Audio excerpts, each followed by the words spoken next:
So ಈ ಕಂಡೀಷನಲ್ಲಿ ನನ್ನ ಗಾಡಿ ಇದೆ, ಬೋರೆಲ್ಲ ತೆಗೆದಿಟ್ಟಿದ್ದಾರೆ. ಸೊ ಇಶ್ಯೂ ಏನಾಗಿದೆ ಅಂತ ಹೇಳಿದ್ರೆ ಪಿಸ್ಟನ್ ಏನಿದೆ ಅದು ಹೆಡ್ಡು ಮೇಲೆಗಡೆ ತೂತು ಬೀಳ್ತಾ ಇತ್ತು, ತಿರ್ಗಾ ಸೇಮ್ ಪ್ರಾಬ್ಲಮ್ ಆಯಿತು.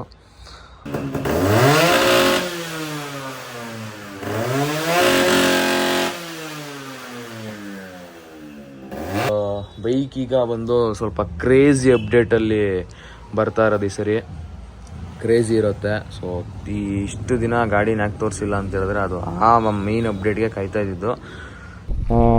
ಬಿಟ್ಟರೆ ಬೋರ್ ಒಂದು ಸ್ವಲ್ಪ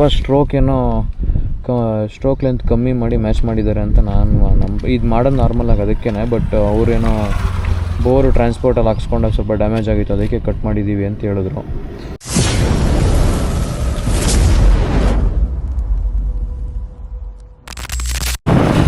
ಎಲ್ರಿಗೂ ನಮಸ್ಕಾರ ಗುರು, ಇನ್ನೊಂದು ಹೊಸ ವೀಡಿಯೋಗೆ ವೆಲ್ಕಮ್.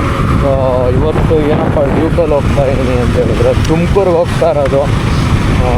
ನಮ್ಮ ಅಣ್ಣವ್ರ ಫ್ರೆಂಡ್ ಒಬ್ಬರಿಗೆ RX ನೋಡಬೇಕು, ಅವ್ರು ಯಾವುದೋ ಒಂದು ಇದೆಯಂತೆ, ಹೋಗಿ ನೋಡ್ಕೊಂಬರೋಣ ಅಂತ ಹೋಗ್ತಾ ಇದ್ದೀನಿ. ಆನ್ ದ ವೇ ದೊಡ್ಡಬಳ್ಳಾಪುರದಲ್ಲಿ ನನ್ನ ಫ್ರೆಂಡ್ ಒಬ್ಬ ಬರ್ತಾನೆ. ಸೊ ಇಷ್ಟ ಆದರೆ ಹಂಗೆ ಬರ್ತಾ RX ಇಟ್ಕೊಂಬರೋದೇನೆ. ಗಾಡಿ ಹೆಂಗಿದೆ ಅಂತ ನಾನು ಹೇಳಬೇಕು ಅವ್ರಿಗೆ, ನಮ್ಮ ಅಣ್ಣನ ಫ್ರೆಂಡ್ಗೆ. ಆಮೇಲೆ ಅವರು ಡಿಸೈಡ್ ಮಾಡಿ ಎಲ್ಲ ಹೇಳ್ತಾರೆ ತೊಗೊಂಬರೋದಾ ಬೇಡವಾ ಅಂತ. ತಿರ್ಗಲ್ಲ ಹಿಂದೆ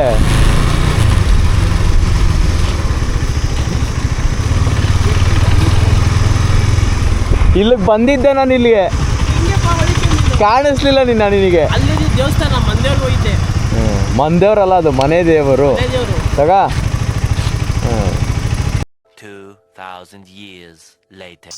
ಸೊ ಇದೇ ಗಾಡಿ ನಾನು ನೋಡೋಕೆ ಬಂದಿರೋದು, ಟ್ರಯಲ್ಗೆ ಅಂತ ಇಸ್ಕೊಂಬಂದು ವೀಡಿಯೋ ಮಾಡ್ಕೊತಾ ಇದ್ದೀನಿ. ಸೊ ನನಗೆ ಮೇಲ್ಮೇಲೆ ಏನು ಅಂತ ಹೇಳಿದ್ರೆ ಸೈಲೆನ್ಸರ್ ಏನು ಒರಿಜಿನಲ್ ಅಲ್ಲ ಅನ್ನಿಸ್ತಾ ಇದೆ ನನಗೆ. ಎಂಡೋರೆನ್ಸ್ದು ಎಲ್ಲ ವೆಂಡರ್ ಮೇಕ್ದಿರಬೇಕು. ಕಾರ್ಬೇಟ್ರು ಒಳ್ಳೆ ಒರಿಜಿನಲ್ಲೇ ಇದೆ. ಅದು ಬಿಟ್ಟು ಬೋರು ಅಂತ ನೋಡಿದ್ರೆ ಇಲ್ಲಿ E1 ಅನ್ನೋದು ಕರೆಕ್ಟಾಗಿ ಕಾಣಿಸ್ಬೇಕು. ಇಲ್ಲಿ ಬೋರ್ದು ಇದ್ರದ್ದು ಏನಾದ್ರು ಕಟ್ ಮಾಡಿದಾರಾ ಅಂತ ಅನ್ನಿಸ್ತಾ ಇದೆ. ಪೋರ್ಟಿಂಗ್ ಏನಾದ್ರು ಉಲ್ಟಾ ಮಾಡಿ ಅದಕ್ಕೆ ಏನಾದ್ರು ಮ್ಯಾಚ್ ಮಾಡೋಕ್ಕೆ ಏನಾದ್ರು ಮಾಡಿದಾರಾ ಅಂತ ಅನ್ನಿಸ್ತಾ ಇದೆ ನನಗೆ. ನೋಡಬೇಕು ಇವಾಗ. ಅದು ಬಿಟ್ಟರೆ ಪರ್ಫಾರ್ಮೆನ್ಸ್ ಎಲ್ಲ ಚೆನ್ನಾಗಿದೆ ಗಾಡಿ, ಏನು ಪ್ರಾಬ್ಲಮ್ ಏನಿಲ್ಲ. ಫೋಟೋ ಕಳಿಸಿ ಯಾರಿಗಾರು ಕೇಳಿ ನೋಡ್ತೀನಿ ಮೋಸ್ಟ್ಲಿ ಏನು ಸಮಸ್ಯೆ ಅಂತ. ಸೊ ನಾನು ಬೇರೆಯವ್ರಿಗೆ ಫೋನ್ ಮಾಡಿ ಕೇಳಿದೆ ಅದಕ್ಕೆ ಏನಕ್ಕೆ ಅಂತ. ಶಾರ್ಟ್ ಸ್ಟ್ರೋಕ್ ಮಾಡಿರ್ತಾರೆ ಕಣೋ, VR ಪಿಸ್ಟನ್ ಹಾಕಿರ್ತಾರೆ, ಓವರ್ ಸೈಜ್ ಪಿಸ್ಟನ್ನು ಪರ್ಫಾರ್ಮೆನ್ಸ್ಗೆ ಅಂತ. ಸೊ ಹಂಗೆ ಹೇಳಿದ್ದಾರೆ. ಅದು ಬಿಟ್ಟು ಬೋರ್ ನಾಯ್ಸ್ ಎಲ್ಲ ಏನಿಲ್ಲ. ತೋರಿಸ್ತೀನಿ.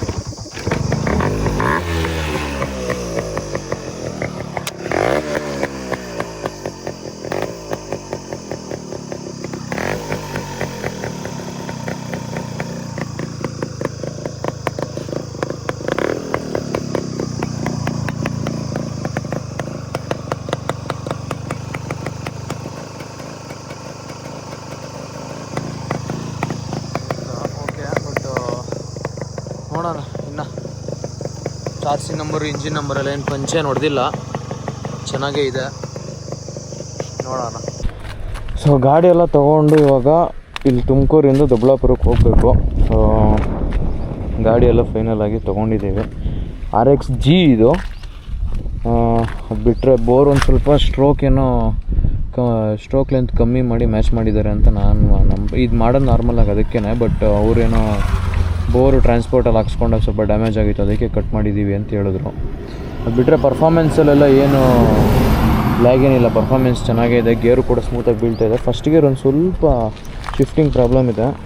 ಅದು ಬಿಟ್ಟರೆ ಒಂದು ಸ್ವಲ್ಪ ಅಷ್ಟೊಂದು ಕಂಪ್ರೆಷನ್ ಇಲ್ಲ, ಕಂಪ್ರೆಷನ್ ಏನು ಅಷ್ಟೊಂದಿಲ್ಲ. ಬಿಟ್ಟರೆ ಓಕೆ, ಇವೆಲ್ಲ ನಾರ್ಮಲ್ ಸಣ್ಣ ಪುಟ್ಟ ನಾವು ಮಾಡಿಸ್ಕೊಬೇಕಾಗ್ತೈತೆ ಇವೆಲ್ಲ. ಅದು ಬಿಟ್ಟು ಓಕೆ, ಗಾಡಿ ಎಲ್ಲ ಚೆನ್ನಾಗೇ ಇದೆ. FC ಕೂಡ ರನ್ನಿಂಗ್ ಇದೆ. ಸೊ ಅಷ್ಟೇ ಗುರು, ಇನ್ನೂ ಇದನ್ನು ತೊಗೊಂಡೋಗಿ ನಾವು ದೊಡ್ಡಬಳ್ಳಾಪುರಕ್ಕೆ ಎತ್ಕೊಂಡು ಹೋಗ್ಬೇಕು. ಇವಾಗ ಊಟ ಎಲ್ಲ ಮಾಡಿಕೊಂಡು ಮಧುಗಿರಿಯಿಂದ ಬಿಡ್ತಾ ಇದ್ದೀವಿ. ಮಧುಗಿರಿ ಬಿಟ್ಬಿಟ್ಟು ನೆಕ್ಸ್ಟ್ ಡೈರೆಕ್ಟ್ ಗೌರಿಬಿದನೂರು ಅನ್ಸುತ್ತ. ಬಬ್ಬಿ, ಗೌರಿಬಿದನೂರಿಂದ ಆಮೇಲೆ ದೊಡ್ಡಬಳ್ಳಾಪುರನಾ? ಹಾಂ, ಹೆಂಗೂ ಗೊತ್ತಿಲ್ಲ, ಮ್ಯಾಪಿಂಗ್ ತೋರಿಸ್ತದೆ. ಇದು ಇನ್ನೇನು ದೊಡ್ಡಬಳ್ಳಾಪುರ ಬಂದಿದ್ದರು. ಆಲ್ಮೋಸ್ಟ್ 100 ಕಿಲೋಮೀಟರ್ಸ್ ಅಂದ್ಕೊಳ್ಳಿ ಒಂದು ಸೈಡ್ ನಮ್ಮ ಜರ್ನಿ ಇಲ್ಲಿಂದ 200 ಕಿಲೋಮೀಟರ್ಸ್ ರೈಡು. ಸೊ ಈ ಗಾಡಿ ಬಂದು ಓನರ್ಶಿಪ್ ಬಂದು 6th ಓನರು. RXL ಓನರ್ಶಿಪ್ ಎಲ್ಲ ಏನು ಮ್ಯಾಟ್ರ್ ಆಗಲ್ಲ. FC ಎಲ್ಲ ರನ್ನಿಂಗ್ ಇದೆ, ಇನ್ಸೂರೆನ್ಸ್ ಎಲ್ಲ ರನ್ನಿಂಗ್ ಇದೆ. ಅಂದರೆ ಖರ್ಚು ಮಾಡಬೇಕು ಇನ್ನೂ ಒಂದು ಆಲ್ಮೋಸ್ಟ್ ಒಂದು 20,000 ಅರೇಂಜ್ ಮಾಡಬೇಕು. ಒಂದು ಗಾಡಿ ತಂದಿದ್ದು ನೆಕ್ಸ್ಟ್ ದಿನ ಸದ್ಯಕ್ಕೆ ಇನ್ಬಿಲ್ಡ್ ಬೇಕು ಅಂತ ಕೇಳಿದ್ದಾರೆ ಕಸ್ಟಮರು. ಅಲ್ಲಿರೋ ಇನ್ಬಿಲ್ಡ್ನ ತೆಗೆದು ಇದಕ್ಕೆ ಹಾಕಿ ಚೆಕ್ ಮಾಡಿ ಸೆಟ್ ಆದರೆ ಅದೇ ಇನ್ಬಿಲ್ಡ್ ಹಾಕೋದು, ಇಲ್ಲಾಂದರೆ ಸಪ್ರೇಟ್ ಇನ್ಬಿಲ್ಡ್ ಮಾಡಿಸ್ಬೇಕು. ಕಸ್ಟಮೈಸ್ ಪೇಂಟಿಂಗ್ ಹೇಳಿದ್ದಾರೆ. ಮತ್ತು ಇನ್ನೊಂದು ಸ್ವಲ್ಪ ಬಾಡಿ ಲೈನ್ ಅಡ್ಜಸ್ಟ್ ಮಾಡಬೇಕು. ಮತ್ತು ಮೇಯ್ನು ರೀಬೋರ್ ಮಾಡಬೇಕು, ಯಾಕಂದರೆ ಕಂಪ್ರೆಷನ್ ಇಲ್ಲ ಗಾಡೀಲಿ. ಬಿಟ್ಟರೆ ಫ್ರಂಟು ಅಸೆಂಬ್ಲಿ ಒಂದು ಸ್ವಲ್ಪ ಪೇಂಟಿಂಗ್ ಫುಲ್ ಬಾಡಿ ಪೇಂಟಿಂಗ್ ಮಾಡಿಸ್ತಾ ಇಲ್ಲ. ಬಾಡಿ ಕಿಟ್ಟು ಮತ್ತು ಫ್ರಂಟ್ ಡ್ರಮ್ಮು, ಹಿಂದೆಗಡೆ ಡ್ರಮ್ಮು ಸಣ್ಣ ಪುಟ್ಟ ಪೇಂಟಿಂಗ್ ಮಾಡಿಸ್ತಾರೆ, ಅದಷ್ಟೇ. ಅದು ಬಿಟ್ಟರೆ ಕವರ್ಸಲ್ಲಿ ಅದೇ ಇರ್ತೈತೆ.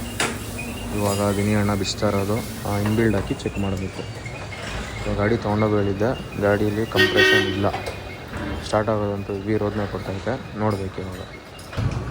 ಸೊ ಇವಾಗ ಗಾಡಿ ಸ್ಟಾರ್ಟ್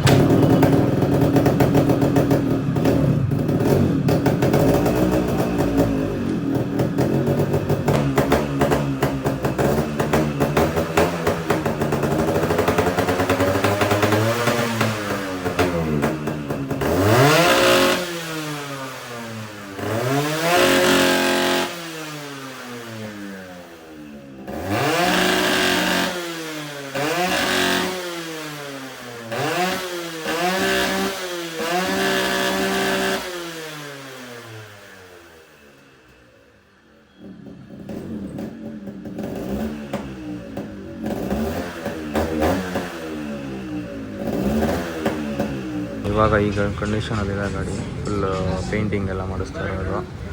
ಎಲ್ಲ ಐಟಮ್ಗಳೆಲ್ಲ ಬಿಚ್ಚಿ ಇನ್ನೂ ಐಟಮ್ ಬಿಚ್ಚಬೇಕು. 1.25 ಇರೋದು ಬೋರು, ಪವರ್ ಆಗಿದೆ.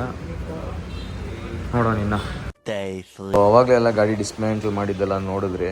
ಇದು ನೆಕ್ಸ್ಟ್ ಡೇ. ಇದು ಪ್ರೆಸೆಂಟ್ ಗಾಡಿ ಈ ಕಂಡೀಷನಲ್ಲಿದೆ. ವೀಲೆಲ್ಲ ತಿಕ್ಸಿ ವೀಲ್ ಕಟ್ಟೆಲ್ಲ ಮಾಡಿಸಿ ಡ್ರಮ್ಮನ್ನು ಪೇಂಟಿಂಗ್ ಹಾಕ್ಸ್ಬೇಕು. ಸಿಲ್ವರ್ ಪೇಂಟಿಂಗ್ ಆಗೋದು. ಚಾರ್ಸಿ ಏನು ಅವಶ್ಯಕತೆ ಇಲ್ಲ, ಚೆನ್ನಾಗಿದೆ ಚಾರ್ಸಿ.